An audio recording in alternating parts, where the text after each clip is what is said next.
السلام علیکم ورحمۃ اللہ وبرکاتہ۔ ڈیئر کلاس، کہانیوں کے سلسلے میں آج ہم کہانی پڑھیں گے اتفاق کی برکت۔ اتفاق کی برکت کہانی کے ساتھ الف لکھا ہوا ہے۔ اس کا کیا مطلب ہے؟ اس کا مطلب یہ ہے کہ اس کہانی کے دو حصے ہیں۔ کہانی دو بیلوں کی ہے۔ ایک جگہ پر وہ دو بیل اتفاق کے ساتھ رہتے ہیں تو ان کے ساتھ کیا ہوتا ہے، اور دوسری جگہ پر وہی بیل جب الگ ہو جاتے ہیں تو ان کے ساتھ کیا ہوتا ہے۔ دو بیلوں کی کہانی کے ذریعے سے ہمیں اتفاق کی برکت اور نا اتفاقی کا انجام، یعنی دو مختلف طریقے بتائے گئے ہیں۔ تو آج ہم کہانی کا پہلا حصہ اول پڑھیں گے، اتفاق کی برکت۔ سمدو ایک غریب کسان تھا۔ اس کے پاس صرف دو بیل تھے۔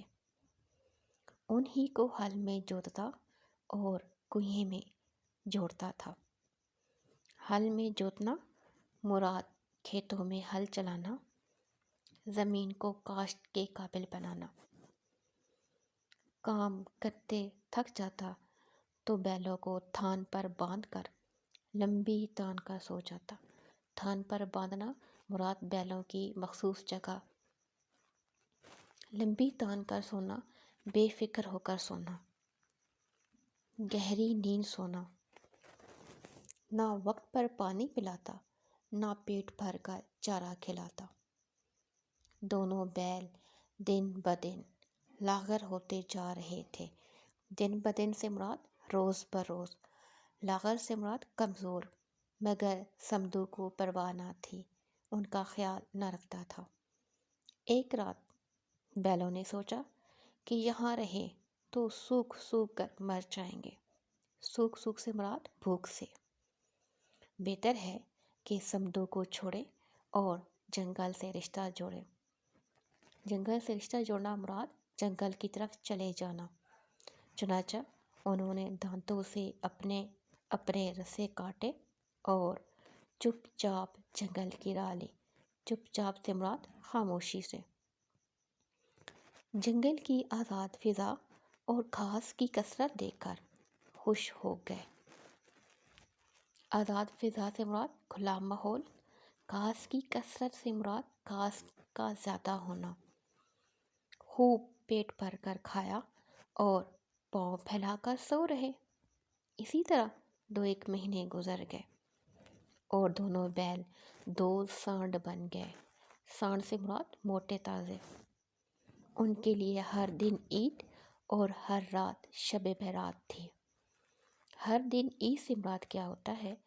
اس سے مراد یہ ہے کہ جس طرح عید کے دن خوشی کا سماں ہوتا ہے، اچھے اور میٹھے میٹھے پکوان بنائے جاتے ہیں، ہر طرف خوشی خوشی ہوتی ہے، تو اسی کو مراد یہاں پر لے گئی ہے کہ ہر دن عید کا دن اور ہر رات شب برات۔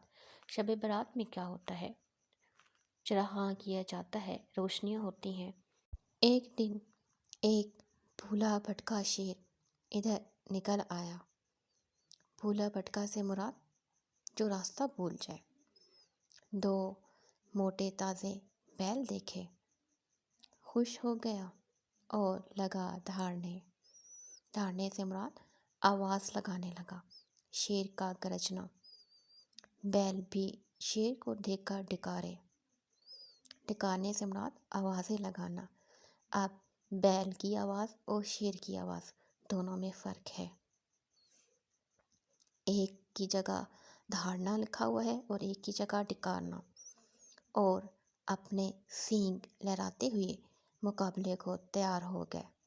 شیر جست لگاتا، جست لگانا مراد چھلانگ لگانا، تو دونوں بیل اسے سینگوں پر لیٹے۔ بہت دیر تک لڑائی ہوتی رہی۔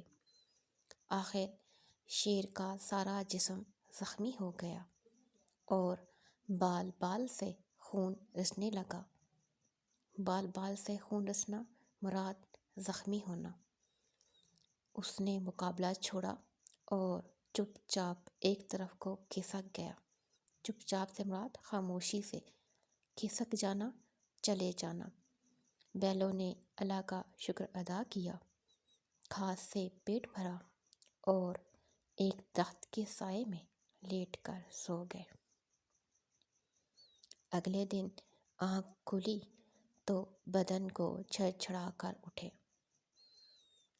بدن کو جھڑجھڑا کر اٹھنا مراد مشکل کام سے فارغ ہونے کے بعد تازہ دم ہو کر اٹھنا۔ اپنے سینگوں کی تعریف کی کہ اللہ نے کیسا اچھا ہتھیار دیا ہے۔ ہتھیار دینا سے مراد اوزار، آلہ، کہ شیر کو اپنی شیری ہی بھول گئے۔ شیری بھولنا مراد بہادری۔ شیر جنگل کا بادشاہ ہے، لیکن 2 بیلوں کے آگے اس کی کچھ بھی نہ چلی۔ اب کہیں بڑا سسک رہا ہوگا۔ سسکنا مراد آہیں لینا۔ اگر ہم میں اتفاق نہ ہوتا اور دونوں مل کر مقابلہ نہ کرتے تو شیر ایک ایک کی بوٹی توڑ کر کھا جاتا۔ یہ ہے کہانی اتفاق کی برکت۔